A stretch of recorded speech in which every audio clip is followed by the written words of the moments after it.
Yo, hey, what's up, guys? Kane here with XBLA fans, and I'm going to be going over some of the sales this week. We always go through the digital deals with gold. I like to highlight the indie games, obviously. So this week it's pretty small. I have a feeling this is leading up to like a spring sale.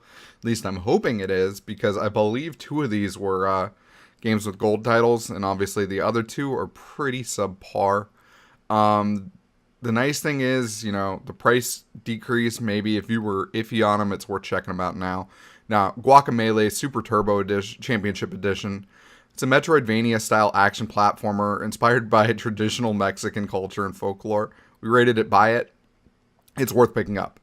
I'm not going to go super in depth on this one. It's literally there for $3.75. If you did not get this during Games with Gold, this is the game I'm going to recommend this week. It's definitely worth checking out.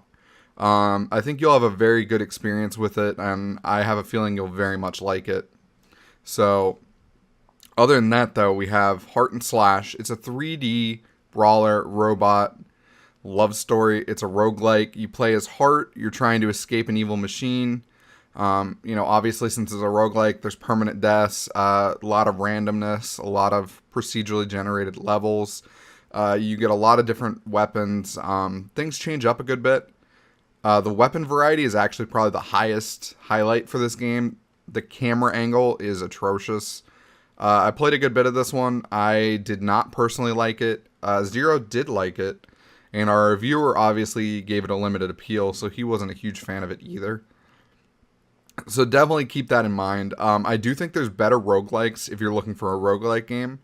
And there's probably also better brawlers. But, I mean, just this week, there's Enter the Gungeon coming out.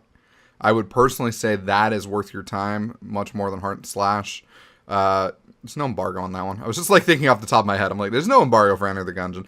I've only played maybe an hour or so of that game. I will be streaming it today on twitch.tv/XBLA fans. You guys should definitely check that out. I'll be going live at 6 p.m. EST. Should be a good time.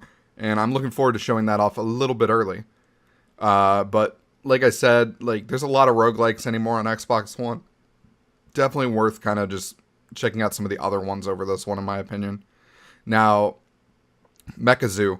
This game looked like it could be really cool. So, it kind of had that kind of Donkey Kong-ish vibe, just kind of 2D platformer, 5 different characters, kind of a tropical mechanical feel. I don't know what that even means.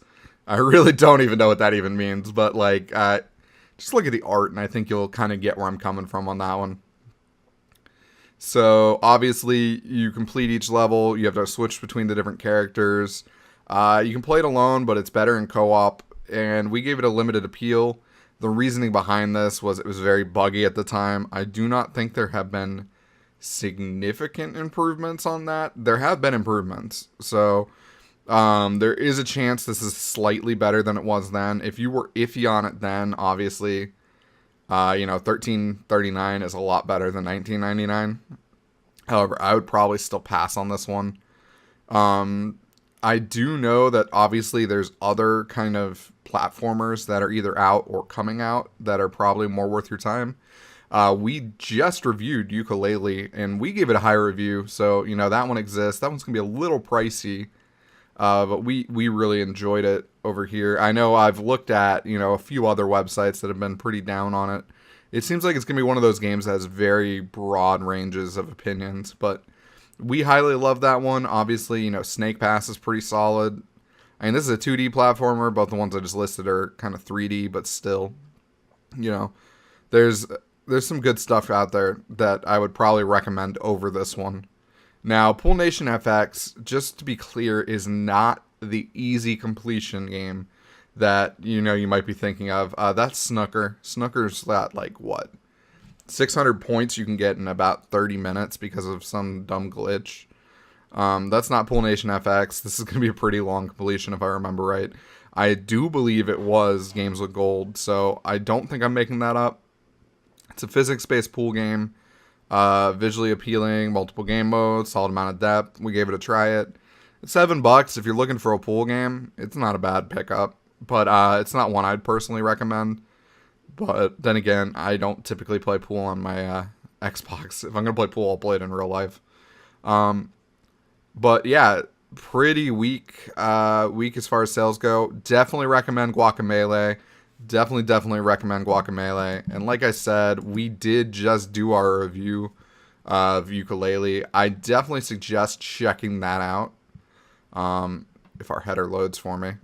It's like, it would take today to just be like, no, I don't want to load. But yeah, I added this for Nate. I think it's a pretty good review, man. So definitely check it out. Obviously, there's the score, so you know what we thought of it. We were pretty high on it. But thank you guys so much for checking out this video. We'll be doing more of these each week. Please do share this and like it. The more you guys share and like stuff, the more I know people are engaging with it and enjoying it. If you guys have any questions, feel free to leave them in the comments. I'm more than happy to go through and answer anything I can. And if I can't answer it, I can pretty much promise you somebody else on our staff can. So I know how to track them down. So thank you guys so much, and see you next week with more sales stuff. Later.